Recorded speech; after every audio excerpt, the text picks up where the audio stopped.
Ndelebeda badi bunkali alo nyaming nyaki lingo nyama dunumata la fulanda na kuka tumakere la kasata ay walimbe mintole Gambian Talents TV mbo to wala kale Gambian Talents TV nyulle nata Gambian Talents TV wo nyulle nata kantole kidimandi nyulle nata kantole nganyandi nyulle nata kali se wondi nyulle nata kali kunindi nyulle nata kali londi oto wala tinna ngoebe Facebook le wala tinna ngoebe YouTube wala tinna o ngoebe fanna bela ndabadi bunka Gambian Talents Warning TV boy ngoe wati nkawole la moy wati nkawole jube ndajawaro ngoe badi bunka Gambian Talents TV solemu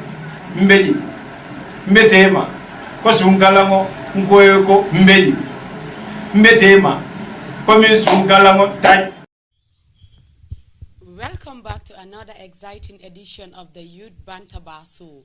The Youth BANTABA Show is a platform where we talk about everything that deals with the youths, what happened to them, what they did, the achievement they made in the country. On our today's show, we will be talking about the 3 years. As we all know, the 3 years is a burning issue in the country right now. I am your favorite girl, Aissatou Jallow. I'm here with my brilliant and cute co-host, Ibrahima Jambang. Ibrahima. Thank you so much, Aissatou. It's really a pleasure to be back here in the studios and talk about what is really happening in our country right now, because it is really amazing, to be in the Gambia and to be a Gambian, and of course to be having so many chaos or so many bad expectations that people are thinking that will happen in the Gambia, which is something that we don't want. And welcome back to another edition, like you said, on the Youth BANTABA Show. This is a show that I will just keep repeating if I want to go back. But then, just to remind you, it's a show that we bring you every Friday to talk about the youth, talk about things that the youth are doing. And we are the youth, of course. We engage ourselves and engage our fellow youth. And Isa, you have mentioned about the 3 years, and then we are, like, this has been happening for a long time, and then we have heard about the 3 years. And it's something that almost everybody is talking about it. So recently we have had some other issues about it and that we don't understand, and then we did our findings. Of course, we know we have to dig in. We did our findings and then talk about it, and after that we came to find out what is really happening. So I guess you will just hint them and then give them a brief of what we are talking about today. Yes, Jamban, comme num ko waxe rek tay ci su Youth BANTABA Show bi lu ñoo waxtane moy 3 years. Comme no len ko xamé rek 3 years bi nak is just few more days to the 3 years. Yagana since January 2019 Gambians have been talking about this date or month 3 years jotna. Jamban, lan moy 3 years jotna bi ni? I think we have to elaborate a little about these 3 years jotna. Lan moy 3 years jotna bi ak lan mo waral 3 years jotna bi? Ñan ñoo involved si 3 years jotna bi alala Gambian si yaakaar ni 3 years bi ni dina am an impact in the country. So nem fa laal tuuti rek. Yeah, so when I say about what 3 years really is, actually I'll be a little bit skeptical, because man I'm like, the concept behind it, we all know 3 years journey is something like, okay, the president and the new government Balaga Bundanyo, they had an agreement according to what we heard or according to what we have seen. They had an agreement, like a gentleman agreement, like they will be in power for 3 years after them, but if I step down. So I think people are just trying to, remind them of their words to make sure that you said this, and then it's time. I think you just have to, stand by your words. So, but then it's like it is becoming a conflict, because the government is not doing exactly what these people are willing for, because the government is not saying it's now stepping down. They have to complete the 5 years, because that's what the Constitution mandated them. So, but then for whole it's like it's just a dialogue. It just take one dialogue to end all of this confusion. So for whole man, I think like if the government had a dialogue with these people, the fight all of this confusion would just evaporate. The fight them, we will not talk about it anymore. But now it's just growing bigger and bigger, because the time is just coming closer. Guys, we are expecting a December more hell, and then there are so many things that will happen in the Gambia in December when it comes to our entertainment side, when it comes to the tourism side, of course affects if there will be anything. I'm not praying for it, but then if there will be anything happening, like any chaos or anything happening in the Gambia, of course affect. So for right now, as a Sogaway, this is something that I really think about it a lot. Think about it a lot. Like I'm like, okay, what will happen? Because I, for one, I have other things that I wish to do in December, and there are certain things that will happen that will help the nation, that will contribute in the nation building. So 3 years we suffer and therefore and something else, but then it is really sad. But then I think there are some things to be done about this before all this, bad expectations happen. Yes, Jamban, like you rightly mentioned, you mentioned few industries, one like the entertainment, the tourism, but what about the business sector? Exactly. That is where Gambians depend on, and if there is any riot or whatsoever, it will affect the economics of the country, the health sector, the youths. Comme nous the youths the backbone of every nation. So things like that, most of the time, youths they gonna affected because they gonna. It was a gentleman agreement, but then the question is, Hanani Hamutone constitution be 5 years lawa. Yet still, they were well aware that the constitution mandate the president to rule for 5 years, but later on they agreed on 3 years. And 3 years, bobo, come no wahe no jote. Amna nyo hamne si government sector bi nyunge wane kugena on these 3 years jodna. It's a criminal act. All the citizens said no. This criminal act is their right. They have the right to assemble. They have the right to come out and express what they are feeling. And I believe ladies Suhewe, dafa affect every Gambian. Ñu nekk ci biir réew mi, ñu nekk ci biti, because danga gis ne sun sisters yi, sun brothers yi, and other families that are outside, ñi nga xam ne ñun ci diaspora bi ñooñu during December bi leen dee mun a am chance pour ñëw enjoy ci dëkk bi. Waaye duñ def dara jàmba dinañ dem seet citizens yi lan la wax like ñu ngi am benn sister ku wax ne December bi 3 years bi il faut mu succeed su ko defee ñu delluwaat seet and xam nga rek yes nañ déglu gaay fombe succeed men kela hanga 3 years jotna la ko jawal ñam parce que ñaaton ko ni be kala ñaaton ko fore amu kanwalti kabir be banko ñini la nga sanji sabola fo mol ya lon ko Gambia loi sanji lulu wala be buko kon bar say mel ya lon ko agree sanji sabola fo tu moy tol malon nun ko Isaac ki mu ngi wax ne it will be successful, but then xam nga da nga waxoon they have the right to assemble before ñu dem ci video boobu noonu. Okay, they have the right to assemble, but then you might have the intentions for going out, but your intentions are clear. Peaceful demonstrations. You just want to have a peaceful demonstration. But then the question is, there are some people who have to be part of your circle just to cause other things. And I feel like certain things that worries us about like a lot, because some people will come out, following about the 3 years, they will just come out and then be part of the circle just to like cause problems. So this thing is something that we really need to think about it before going out on the streets, because I think it is really true, because the government also knew that 5 years lola constitution lola mandate. But then if you are making this because Degan and the president been having was through different interviews the like this, if you are so def campaign you just say anything, but then that is just campaign. I think that he's just saying that it's just political strategy. But then after all, like, you need to consider your people, because these are the people that you are working for. These are the people that put you in power.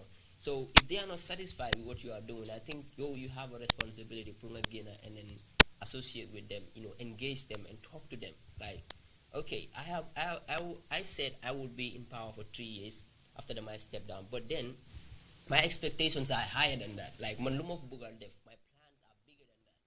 I just hope that complex like within that 3 years. But then when I come in the office, I realize that there are so many things to be done, and I cannot complete that within 3 years.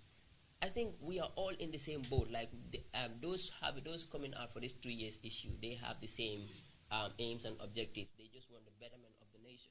So if those people are having conflict with you, all of you are working for the nation. You said you don't want to step down because you want to complete whatever plans you have for the nation. That means you are doing it for the nation, digga. So those people tell me you never step down because they don't think you are doing what you are supposed to do.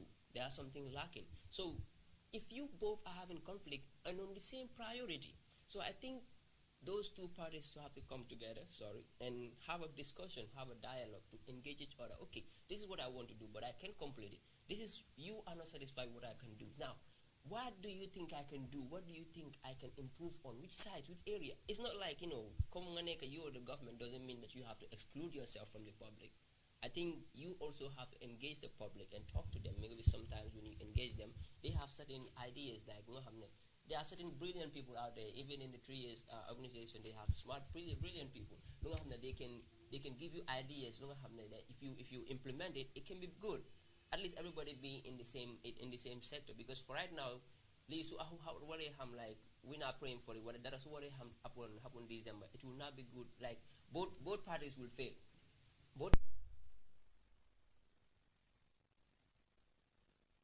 Because why did I say that? Is because those in for 3 years, the tourism sector will fail. First of all, the entertainment sector, those having these shows, ST is having this show in December, and other artists are having their shows in December. And the Open Mic Festival, which is the biggest festival in the music scene in the Gambia, is happening in December. So if we are having all these expectations, and a lot of Gambians come back home in December during that time of the year because they want to just feel the home, and then December is just a very rich and healthy month for the Gambia. So what happen at that time of the year, it will affect both, because the government say both are water because of a nation will develop. So it is and these people also, they are not satisfied with what the government is doing. They want him to do better. So ultimately Sungeni and other people join them and then cause other problems. Ultimately anything, it will just going to bring down the development of the nation. So this is something that is like, people need to look into it. I think it's high time for the government and these people to just sit and talk, because we might take like look at pass, but then we cannot risk it. We can't risk the nation. We can risk our pockets and whatever, our jobs and whatever, but we cannot risk the nation. Yes, dialogue is the best solution to every problem. Dialogue bi waxtaan moo di lifin indi déggoo xam nga ñiti su waxtaanun dañoo réeroo plus tamit soo seetee dara sister bi si ay kaddu yam dégg naa mu ne dafa successful. Successful in what sense? What way? Are they going to have the change that they need, or going to cause more harm than good? Because danga gis ne ay protest yu mel noonu su amee nekkut ku nekk moo di dem with the same intention for change. Others they know them to break and enter. Others the yaha I police station, I government properties. But at the end of the day, ñun poor citizens, ñoko dey fay, because we are paying tax, and that's taxpayers' money. So why not you consider consequence you su waré def lolu or su waré succeed? Banyuma is their right to assemble. Mun nañ génna waxtaan moy dialogue bo nekk di emphasize on. Ñu dialogue déggoo si dara su waré respect gentleman agreement bu mu def mu agree on that, resign or mu wacha vice bi, or ku wara step in rek mu step in. 5 years ak 3 years difference bi bari wut. 2 years. Imagine al kind of 2016 be ñu ne 2019. It's just like yesterday. So I believe ne waxtaan bi moo di gëna mooy the best solution to this problem. Lu ngena yaha rek nga gëna do musa gëna si protest or riot nga gis fa president bi or doomami, or nga gis that politician ak doomami si bopam. At the end of the day ku melni yow ak man ñoy gëna ñu gaañ la, ñu rey la, ñu yaxal la, ñun ñoy ñaaka. Understand nga? Ñooñu ñu fa toog dum feel na sax yow génnoon nga pour protest or to fight for your country. Exactly. So come over here, like, because so you guys they have intentions. Send intentions, send leave so work with it. If it doesn't work well, like for instance, they want the president to step down. 3 years there, that's what they are campaigning for. So soon they may okay, our peaceful protest, our aim is for us to succeed is to see the president step down. So it will end up being violent, becoming violent, because make sure that their aims are achieved, their goals are met. So they will also try to use force, and the government will also try to stop them. So the guy is not like the conflict would be too much, and therefore do the end within them and the government. It would be the whole nation's problem, because at the end of the day, somebody else might be involved. Maybe you might be involved. I might be involved.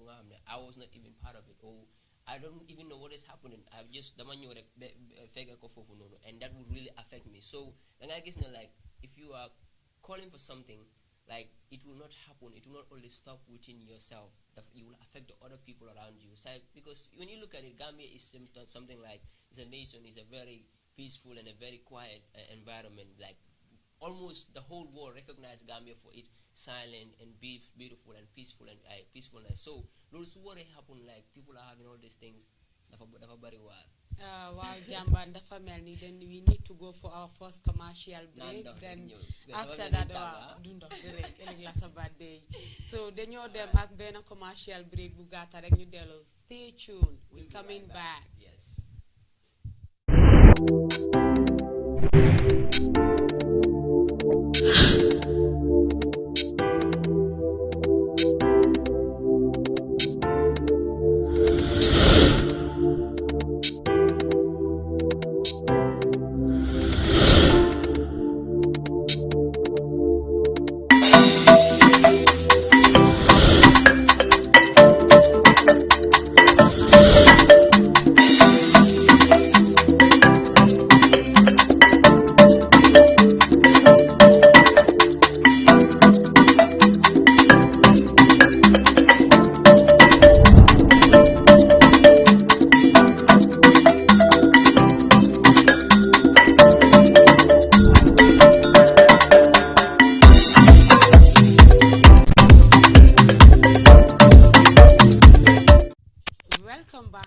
Short commercial break. Like we were talking Jambang, we are discussing about these 3 years and what impact will this have. So what a successful yando wasisa aikado lisu ame nyulamo affect. That's right. And another question is, you come up with these 3 years journal. Do Gambians really understand their aims and motive? Like a lot of people are coming out to support this movement, 3 years journal. But are they really aware of their motive or the motive behind this? I'm the Ken, because just few days ago, a lot of people are coming out claiming that they are the brain of the 3 years journal. Yes. And what is the really lan more motivate when you come up with such an idea? Lan more motive and lan more the motive behind that. Are they working with a political party? Yes, it's a question. Yes, it's a question. So we was here it has to take me back because back before, like, I mean, it's just like months ago or weeks ago, you day on the rumors, and people are talking about, people are accusing the United Democratic Party, which is the UDP, for being the backbone of this 3 years journal issue.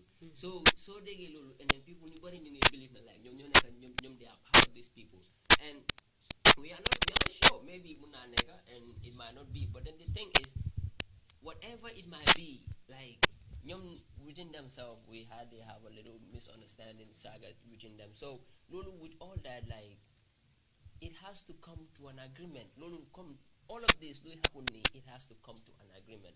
That is the best solution to everything, because at the end of the day, nobody will win. Like, chaos doesn't give anybody credit. Chaos doesn't have friend with anybody, because your so-called start, your intentions are clear.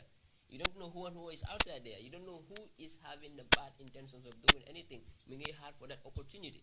So you're so getting on the street, the person might use that as an opportunity and then be part of your gang and then do something bad. So all you have to happen is, so at the end of the day, it will all come back to you. People will not point those people and start saying, okay, maybe these are people that are coming from other, or that are not even part of them. People will think they are part of you because you are the one that is on the front line. So said like all of these things, like the whole meeting, and then I think we have had other videos, other people talk about it. So I think you can just... Yes, we can go to the people that say that 3 years is in criminal act. It's a criminal act. Wow. President, those are 5 years. Then come watch a by force. Lulu coup d'etat. They are involved in military coup. Can do condom. Why didn't condom si souf? di suku Gambian si pour ñu ñëw taal dëkk bi yaa ñu suñ tourisme bi yaa suñ économie bi ñëw toj bitiki nit ñi taal safara fii rey nit ñi ñu ne na président wàcca by force ñooñu they are very irresponsible ñooñu si coup d'état la ñoo def and they are attempting to overthrow this because they have already put into action their illegal enterprise of this of overthrowing a government. Therefore, yow, man, and every Gambian, there is no sensible Gambian ko xamne you have with your right common sense ko xamne di nga bokka ci this operation 3 years na président wacca nañ ko coup d'état. Wa dama bëgg nga tek fa sa loxo yow tamit. Wa duma mus di associate with illegality. ñi nga xamne ñoo amul ben every responsible organization either civil society or a political party they can make a statement before November or by the middle of November dissociate a bopper from illegal. Actually, this is a little bit funny. It is serious, but then I have to laugh because I had serious guy talking about this 3 years association being a criminal act and therefore won't be a coup d'etat. So what I don't understand. So is this 3 years JOTNA heading towards to be a coup d'etat? To him mom dafa feel ne ku gena o ku associate bopam ak this association 3 years JOTNA you are irresponsible. Yes, you don't want the good for the Gambia and mune ñooñu like they are more doing it's more like a coup attempt. Yes, so ku gena do you really think like okay anybody that associate with this organization is a criminal? Like do you think this is a criminal act? Do you think it is a criminal act? Because I for one actually I don't know what to believe. Ask them. I don't actually know what to believe. Maybe it might be, but I don't know what to believe. But then the funniest part is I had him mention coup d'etat, like coup manula understand. I never knew this was even going to be that big to become like you will use force like are we having some backup happening now? It was this heavy that we don't know in the background. I don't understand. To him maybe that's what he sees. Danga gis na si ay kaddu yam sa mune they are not putting on the uniform like army pour def coup d'état bobu but they are doing it underground. So kun japasili it's more like it's illegality, irresponsible. Kuko def tame you are more like a criminal. Waxuma ko Siri Njay moko wax. And mom he totally debunked the 3 years operation. Mom daf ko cancel, daf ko condemn like 100%. Mom mune it is criminal, it is illegal, and Momuna he don't associate himself into anything illegal. He said Mr. Serious Jai said he don't associate himself in anything illegal. We heard him, right? And he's been working in the government for a couple of times, you know. So I don't know, maybe it's true and maybe he have been and maybe he haven't. So the question is unanswered. Yes, danga gis ne si interview am bobu nonu lum waaw leguli mu base ko si constitution be. But I believe it's also part of the constitution right to assemble. Gambians see they got their voice. They have the right to go out and express ñoo vote on in Adam Barrow for changes. If they did not see that change they vote in for, I believe they have every right to go out and say no. He should not have seen it. Mom personal view am daf ko gis as a criminal or irresponsible or seeing those people that are involved more civil society organizations individuals anybody could involve illy but I personally I believe that he should not perceive things like that or saying ne ku gena dañoo def dara they are there to protest us. Mom in person liggéeyoon na si beneen government because soo seetaanee that interview BMJ with Pa Ousmane Diouf danga gis ne yeneen muy wax ne bugut lu xewoon si past government bi mu repeated but he was there demoon na be last day be bu jaame di dem sax he was there so that same person su génnee di ñëw wa Gambian si ne den gëmoon na ne lu fa nekkoon baaxut so kooku ndax mun na convince Gambian si lu ñoo def is not right. Moo tax ma ne that statement bu mu waxee ne I don't involve myself in anything illegal I left the question unanswered. I'm not saying anything about that because dama koy bàyyi unanswered but then as a like it's like they are trying to lean on the constitution Okay, the constitution is the one that we are embarking on. The new protect. The constitution gave us the right to do this and to do that. But then these people also are leaning on the same constitution, right? Yes. They are leaning on the same constitution. But then every right have a limit.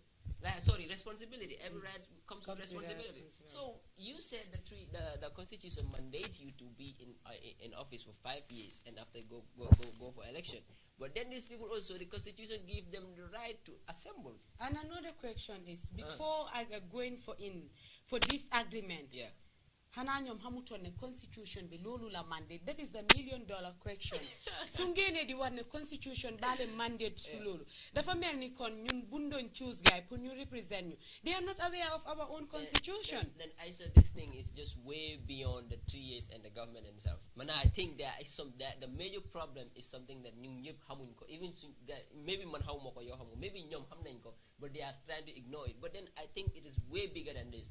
What is the reason why the Gambia is going through this, ups and downs all the time? Why are we going through this? Because this is a very big question. Because within 3 years, within less than 3 years, less than 3 years, like this new government, not to segregate them or whatever, but this new government, since they come in, like so many things happen in the Gambia. Like the first years, we have not made the first years, so many things happen, but then certain things are happening here. Look, have happened before. We have had different vice president within 2 years. Within less than 3 years, we have had, this is a third vice president, right? Coming to that, Jamban, you said you don't know. Maybe there are things that we don't know. Huge problem. To me, personally, I see this as differ of personal interests. Maybe Bundonyo, not even maybe, Bundonyo to this agreement, they have the same goal. But as the rules continue moving, you differ of personal interest, and that's what brings the confusion and the conflict. Yeah. Because right now, you gain the one 3 years bidu, 3 years JOTNA, operation 3 years JOTNA, and 5 years JOTUD. They are the one that agree to this. Yes. And those people, at the beginning, you don't protect Libby. Constitution be the one, president is mandated to 5 years. Yes. Or as the one is 3 years. It's a gentleman agreement. Yeah. So right now they are doing more like confusion. They are confusing us, and we believe you are there to protect the youth and the country of this nation. And I think the question that the governments will have right now, the question that they should be questioning themselves is, why are my people holding me accountable for my words? Like something is going wrong. If at all I said 3 years, and I'm doing the right thing, 3 years, Mr. President, you can continue. That's but what I believe. Why are they trying to hold me accountable for my words? Then am I not fulfilling my responsibility? Am I running away from responsibilities? Am I doing some things wrong that I'm supposed to do right? Like, I think sometimes we don't have priorities. I think sometimes that is our problem. We don't prioritize things. Like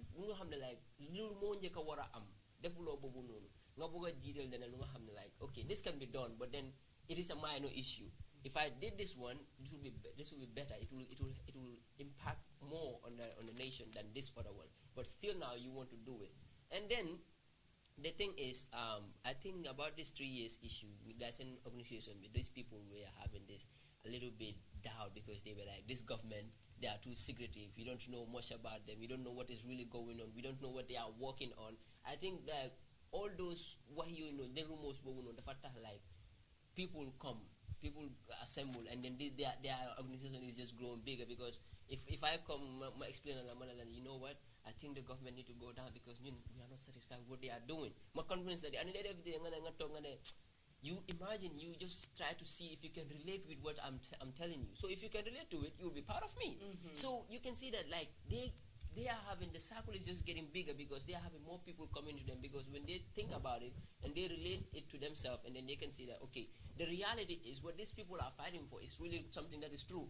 Because if the government is giving us what we really want, or the promise that they made, we all know that like, you can come in a power promise or whatever. We can know it's politics, okay? But then those promises, at least try to fulfill few of them. Like try to give them something that can at least calm them down. Because if you are a politician, man, I'm feeling like, okay, if the government, if the borough government is a very good politician, they are a very good political party, like They should be able to convince these people, to calm these people down. As long as you are able to calm them when you are coming in, you are able to convince the whole nation to welcome you, because we also the Gambia people, the crowd, like the crowd. I never thought the Gambia had that kind of population. When you wait, you see the people. So if you are able to gather all that people, I mean, it would be just like this, do your thing, like you used to do. Do your thing, like convince the yes, people. Yes, that would depend on the job and the promise that you have qualified. Coming to that, like you said, the 3 years organization or movement, 3 years JOTNA movement. Deglunga Sidi Njai Mune, it's illegal and then being irresponsible. Why didn't them deglu watami wa 3 years JOTNA sembopa nyomit laleng am purwa Gambian si ñu dem deglu guy. Well, President Barrow to step down and not to contest the next elections. We say that is the pending condition that needs to be fulfilled. And we say we urge him, really, to respect that condition. So we're asking him to respect that condition. But it's up to him. It's up to him to contest the next elections. And then it will be for the Gambian people to give their votes to him. It will be for the Gambian people to do so. Now, of course, I sincerely hope, I sincerely believe, and I hope that what the scenario that we have painted, that materializes, that we win the next election. That we really hope so. And of course, whatever situation the country is in, when a UDP government comes in, we will be tasking ourselves. In fact, we are tasking ourselves of creating the other Gambia. We want to create the other Gambia. The Gambia that is different from Yahya Jammeh's Gambia. And the Gambia that is different from, quote unquote, the new Gambia. Because is adhering, respecting promises you make. That is one character of a good leader.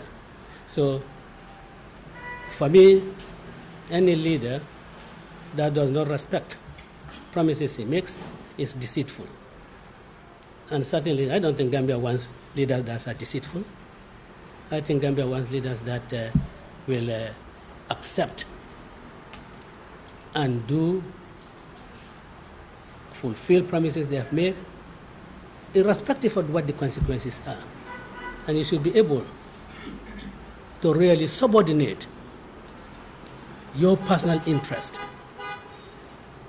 in order to be on a higher moral ground.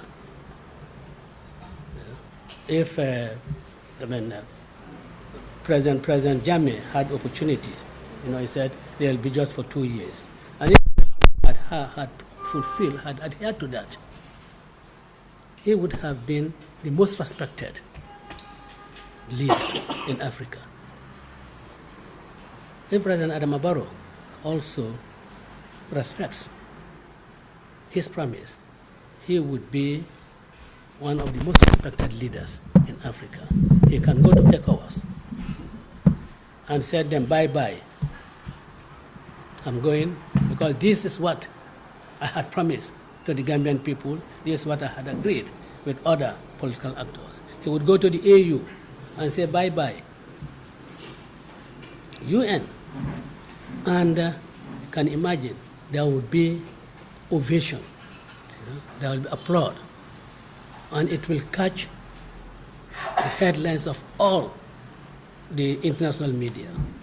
And we Gambians can pound our chest and say we have elected a leader that is worth leading any nation. But again, he is also squandering the opportunity. He's also squandering the opportunity.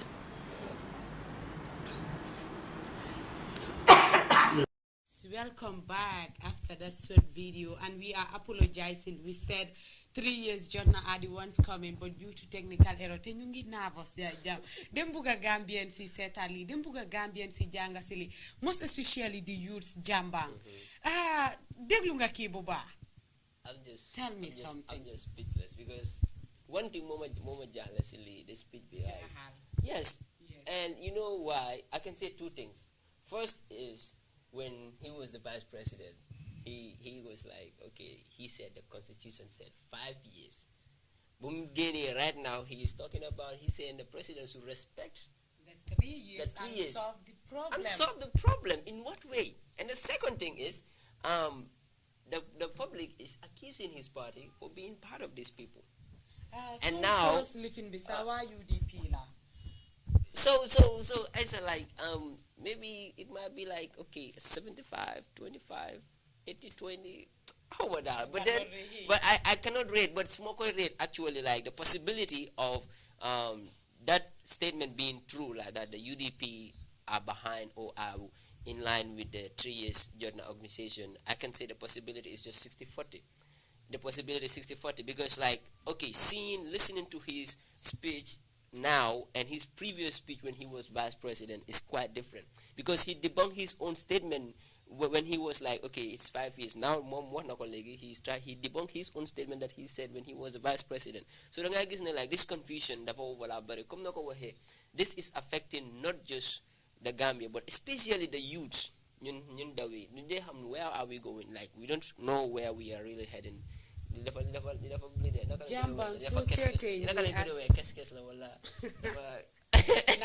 After program Jamban so deglo ni sen speech buba am nañ a lot of lessons to learn from this lu dem ci Sidi Njai lu dem ci Ousseynou Loya Dabo xam nga danga gis mu ne if Adama Barrow to respect his words or gentleman agreement, the world will see us as an example.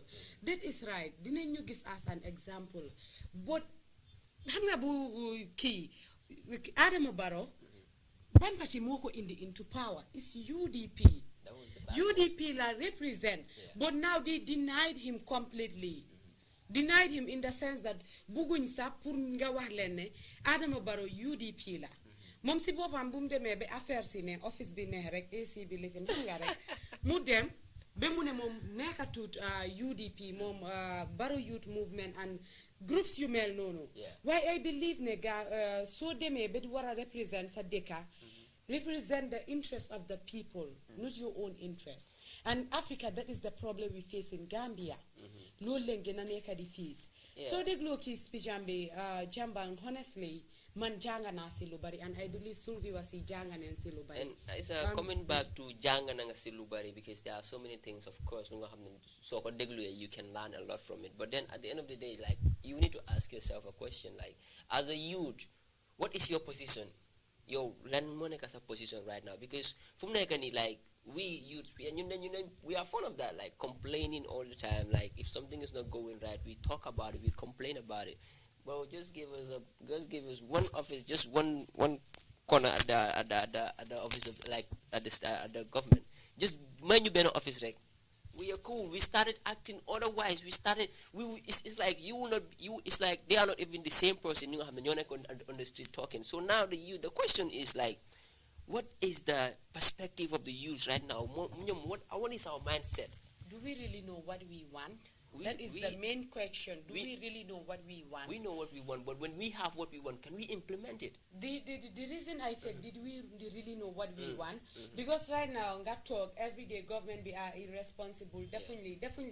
At the end of the day, you deaf people that you were discussing those things as enemies. Nga put example like Sidi Njai. So what is said as an example, politician in the country.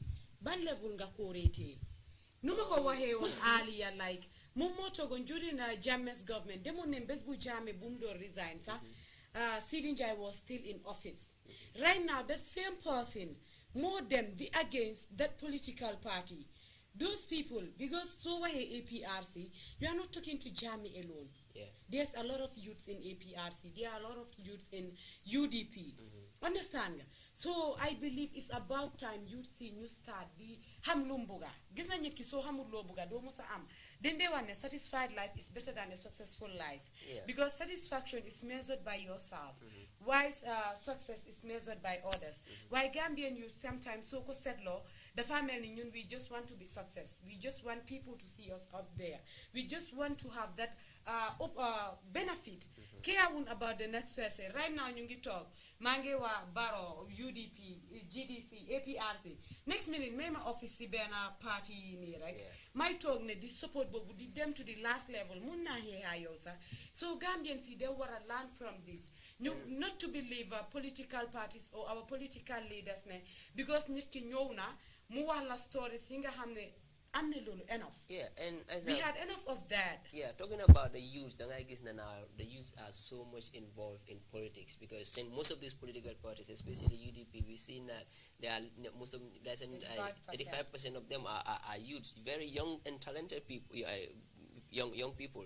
So all these people getting involved in politics, I think they should be the one to set an example, like not to, I mean, this older people, like older generation, their mindset, we should not be something like if we want to follow those things, it will be the same routine coming over and over, no matter how many young people you have in office or you have in parliament, it will be the same thing because you are following the same routine. You should quit following the political parties and then seeing your other political parties as enemies.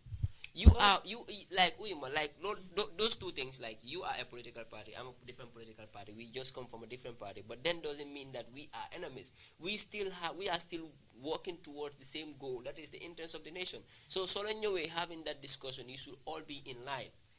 So definitely, like, the young people need to start implementing new ideas, new mentality, new mindset.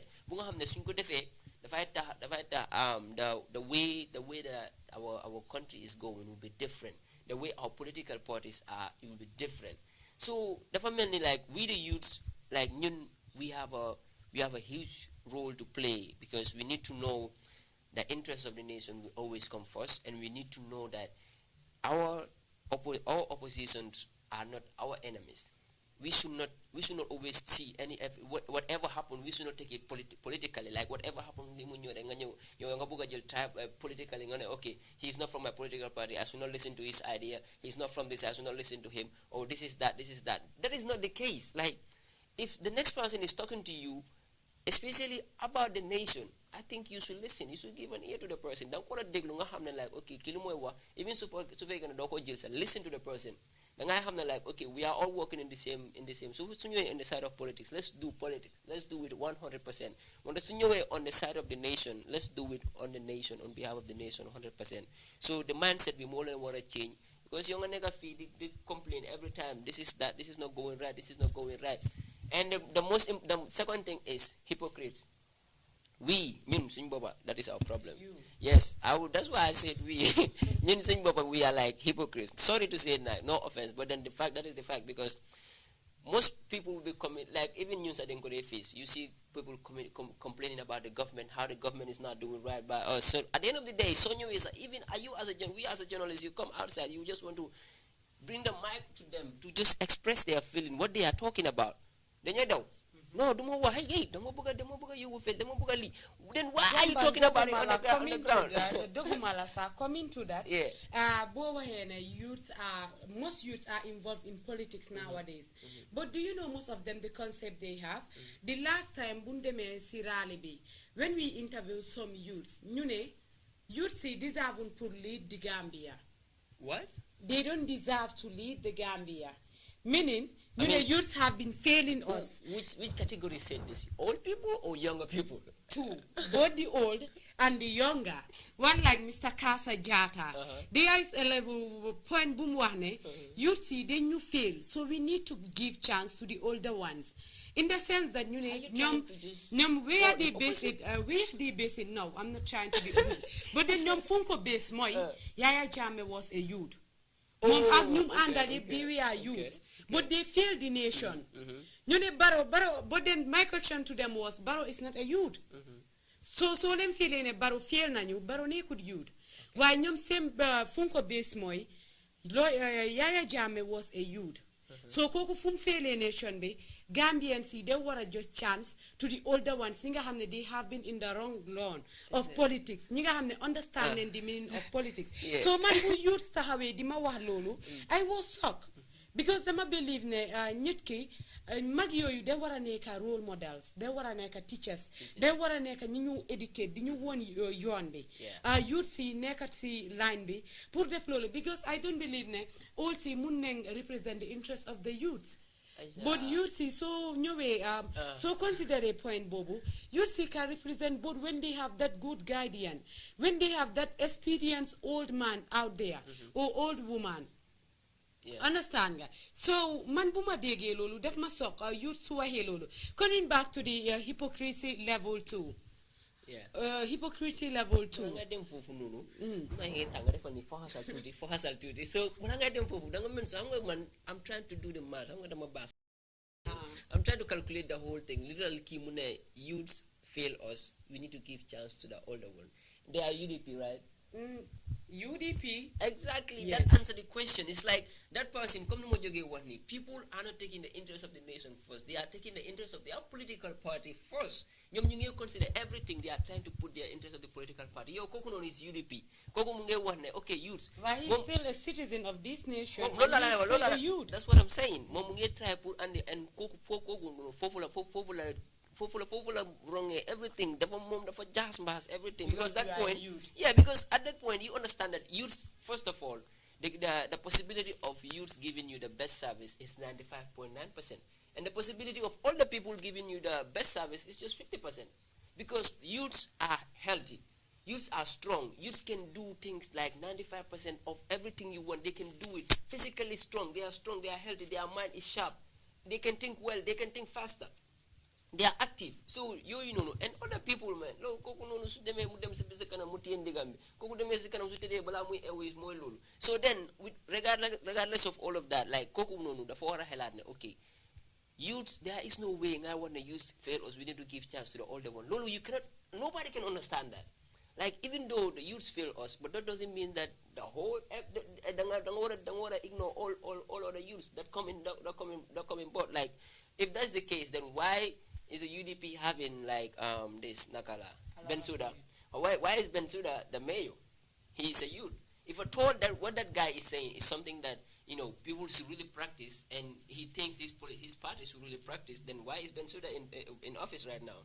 And why are other youths in the front line? Because most of their front line are youths now.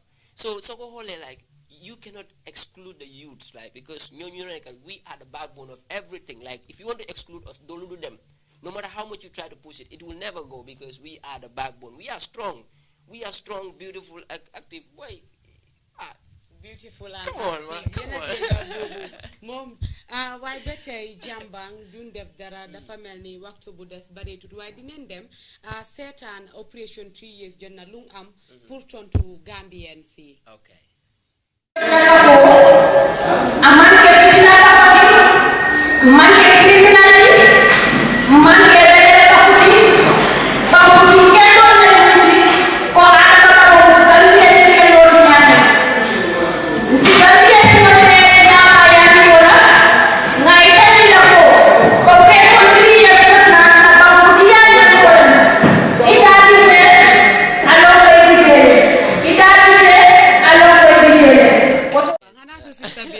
To Sidi Njai. Yeki dafa melni mi waga ñi mu direct translation or direct responded to Sidi Njai because I come and get criminality amandra fenga kam mi alan ko is illegal because Sidi Njai for like anybody mo alan ko bañi 3 years ko support ko wala ba ko no ay dum mo di mi alan ko mo kurungal di pare da tiñaro la banko e wo mo kumo dafa andu nga mo jenna system ba foka nga ko ataman ka criminality criminality there. So obviously I said so go come no ko wahe it all comes back to the same thing. Dafa del war the same thing. Li akita na coming go like ñi dañ have their own concept, their own no come buga. How do you say buga? Come buga. Ñam dañ am sen own buga lu ñu xamne like okay we have our plans, we have our aims, we have our objectives. Then tackle on to everything in a nice way. This is how it's going to be. So then at the end of the day their intentions are clear, but then is that what is going to happen? That is the $1 million question. And we leave that to the people. So what are your expectations this coming December? What are your expectations, being positive, being negative? Just leave it in the comment section. We will really like to know what are your expectations. You have like, what is the majority of Gambians' expectations? I think we should even talk to some people about this. We see what they really think about